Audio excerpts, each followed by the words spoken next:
Take the train to Rome, which is gonna leave at 13:05. We have to wear a mask here as well, so that's why I'm telling you everything like with the mask.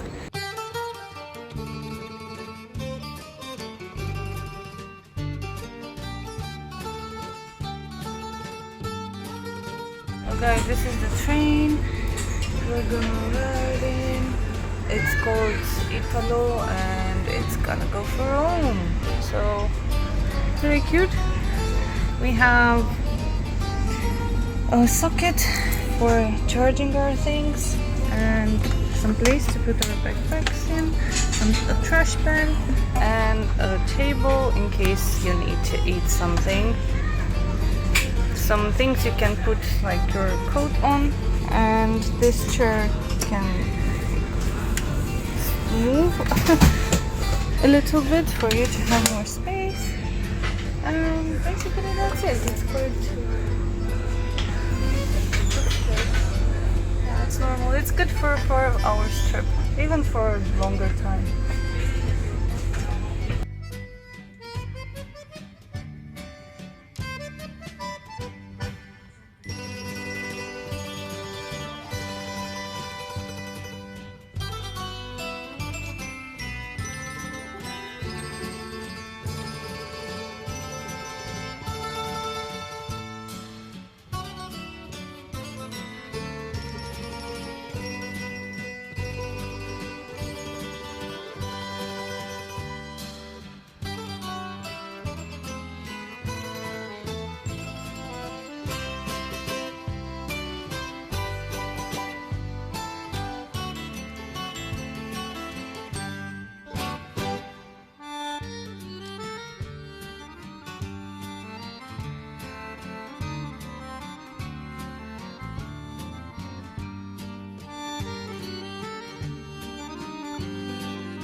Welcome to Rome. Romanians in Rome for the first time.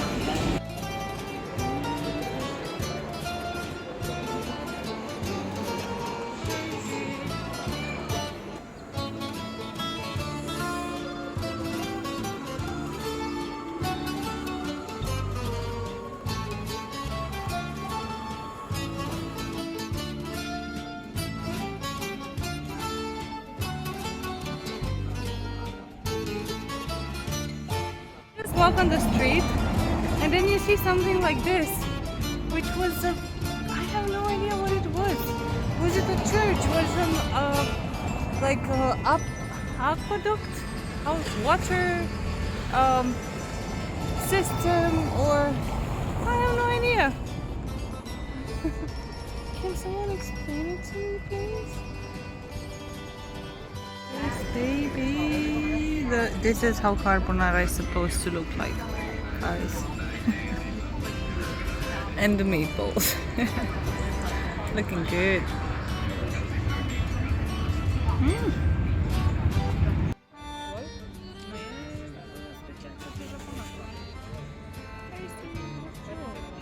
Morning, guys. Hi, sorry. Oh my god, I have such a I just woke up, right?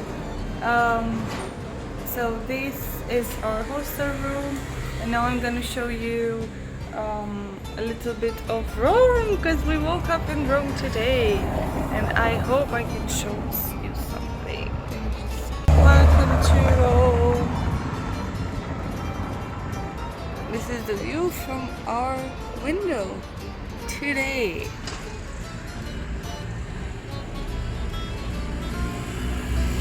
I can't wait to go to explore a little bit the city. Today we planned the Colosseum, and then we're gonna see what else we have time to do.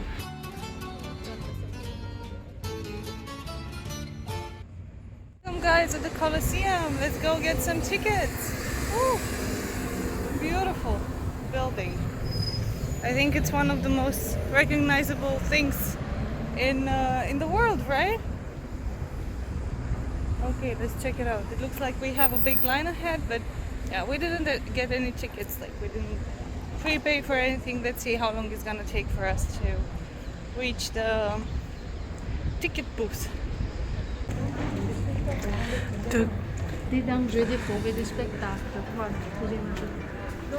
Just check this out, okay? Wooden black floor covered with sand. Everything was like available here. Like people were very organized back in the days. People were very organized back in the days, and they could do like enter here like quite organized in a quite organized fashion. So you see all those rows where they were sitting, and the access pathways, and like inside over there, that was the arena, and I think it was covered. Nowadays it's uncovered because yeah, the old you can see like the chambers and the rooms where all the people were sitting, and the slaves, I think, and the animals, and all the people who had to get access onto the arena. So imagine this whole ground was covered in a layer of black wood and sand, 25 centimeters of sand. These were like animal cages. There was an elevator for bringing the hungry animals and running for the gladiators, which were supposed to like fight with them. Okay guys, we're still at the second level here, and we're walking around because it's so hot outside. It's 35 degrees, I can't believe. Like yesterday when we were coming back from Venice, I felt like a little bit woozy because of the temperature. So the best part of visiting exactly these weeks before 15th of August is the fact that there are not many local people, and there are not that many big queues. But that's also a downside of it, because you don't get to see like how Rome is like it's at its full potential level, right? Oh, just look at this. This is beautiful. So we're inside the Colosseum, and I wanted to give you this VIP tour, right? Like just for people, like for you and me, like for both of us. Like we're having a specific, like a very unique tour inside the Colosseum. So how does a Romanian in Rome, in the capital of entertainment of Rome, feel like? Well, people loved entertainment since 2000 years ago, so at least, so I feel like at home. So a lot of people thought this was a living place for something else, like temples. It had been a temple before, or where people were practicing magic, and they really imagined some like evil things about everything.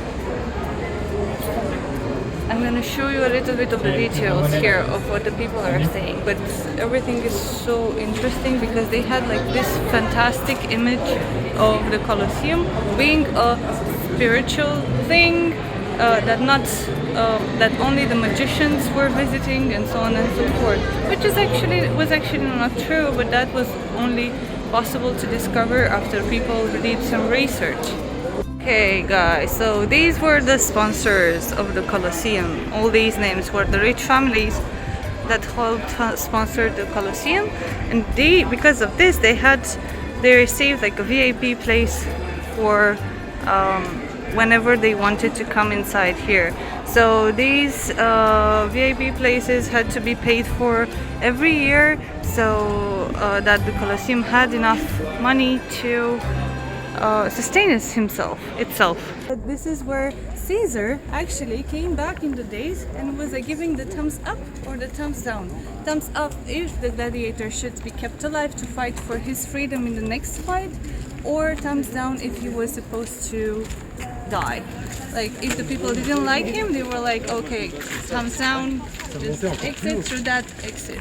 Just imagine 50,000 people being here cheering for their favorite gladiator, or like I don't know, booing him for not doing the right job. The people were basically fighting for their freedom.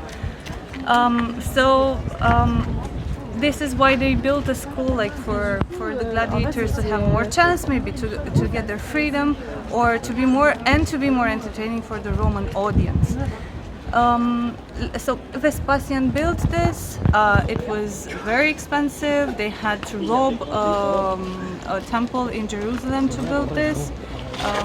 And with all the treasure, they were able to rise this huge arena right on the former grounds of Nero's palace. So basically on a lake, in the middle of a lake.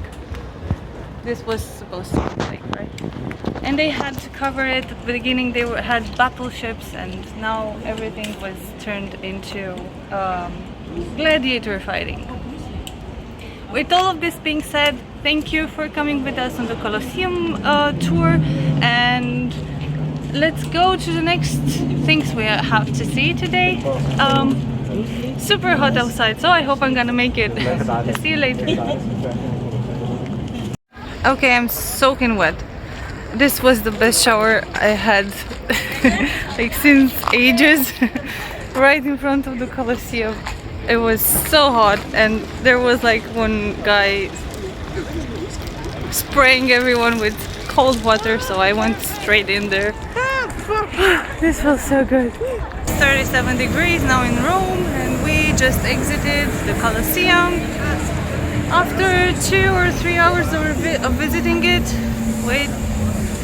So we now have to cross the street and go to the next destination, which I think is gonna be Fontana di Trevi, or the most popular fountain in Rome. It's here, and there's a lot of people. So many people. Huge fountain. Hey, this is the actual look of it. Okay, you wanna go there? Let's go there. There's how you can go inside. I want to splash myself with some water. Ah no, there also you can go inside. Beautiful. Okay guys, so we're now at the Fontana di Trevi, and we're playing with this water. And it's fresh to drink as well. One of the most iconic things here in Rome. Everybody comes here, drops a coin and makes a wish. So we're gonna think if we're gonna do the same thing. It's very beautiful, and it says that if you make a wish here, you will come back to Rome one day. And I'm pretty sure I'm gonna come here back again. It's like I'm gonna go wet my hair again. There's a fountain nearby. It's too hot!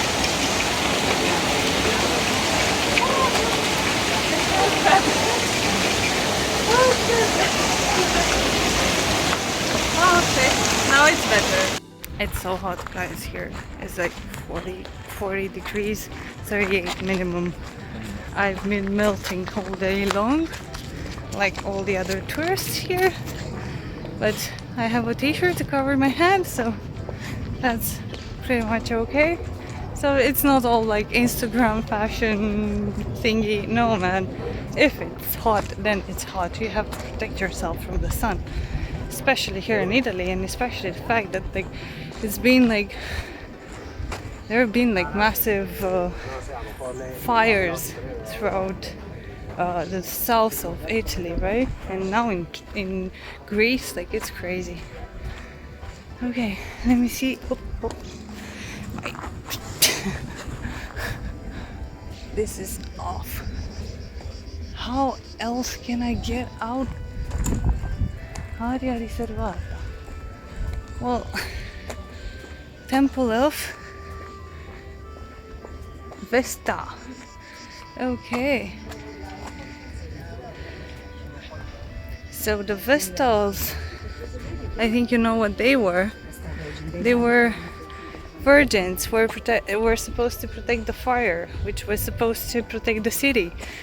It was the life of the city itself, and they were protecting the fire 24 hours, and they were supposed to be like virgin ladies until the end of their time. All these statues are Vestals, the ladies who are protecting the fire of the city. Beautiful place. one we didn't discover so far. This is on our way for the exit one, so in case. Hey, I love the way of their dresses, like back in the day. So pretty. Whoop, dead end. Oh shit. Nope, nope, it's not a dead end. We're safe. I have 3 guesses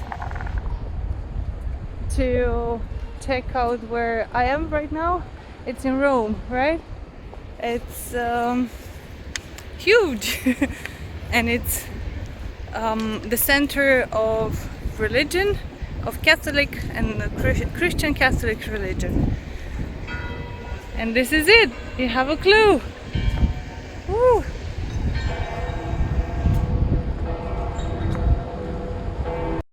Okay, we're after the security check where I'm not supposed to film because like people told me I'm not allowed to film. Now we can go inside. Oh wow.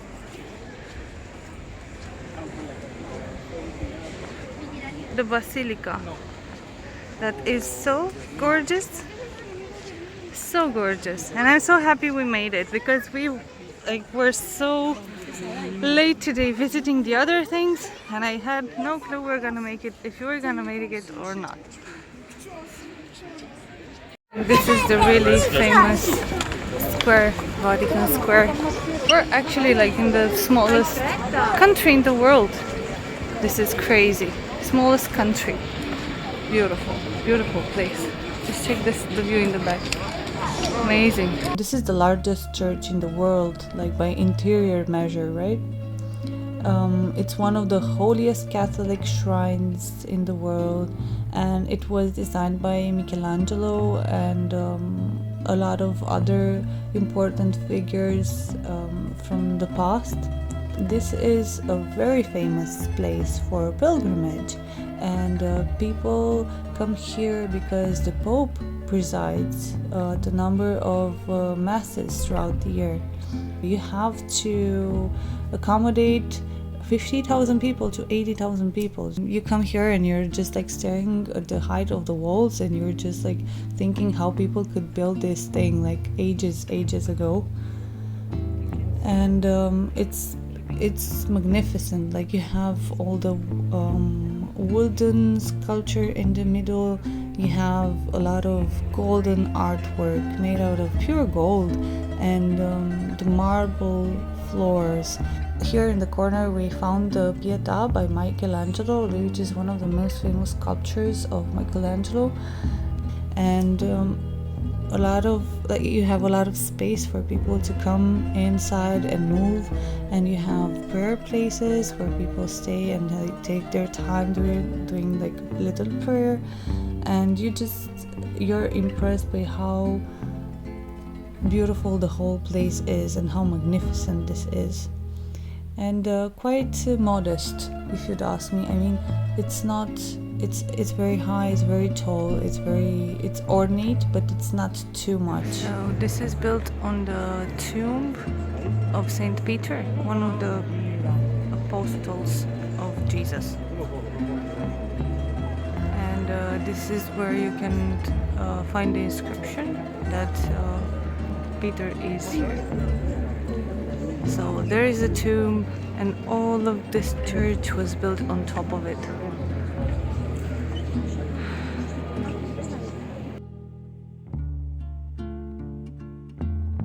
One thing that you should definitely visit in Rome is the Vatican Museum. This one is one of the most popular museums in the world, and it has a lot of exhibits starting from ancient Egypt, and here you're gonna see mummies and sarcophagi, and progressively you're gonna go through more exhibitions.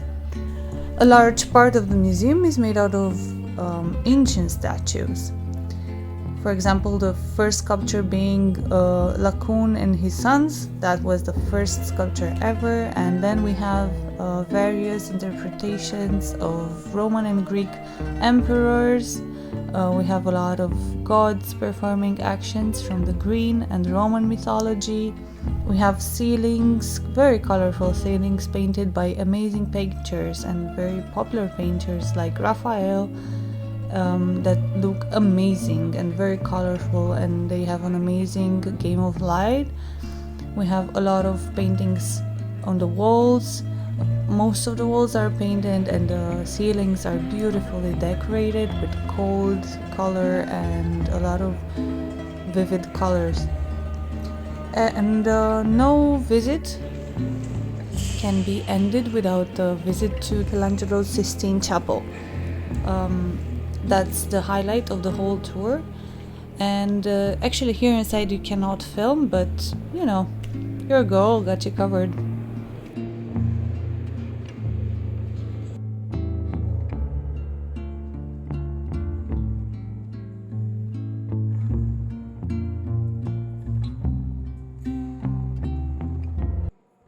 This is what Michael has been showing you. Like, this is the original Traian Column, and this is where the wars between the Romans and the Dacians were depicted. And in case you didn't watch our last video, like where Michael was telling you about the exquisite visit he had, like the heaviest building in the world, well, I'm gonna tell you about it.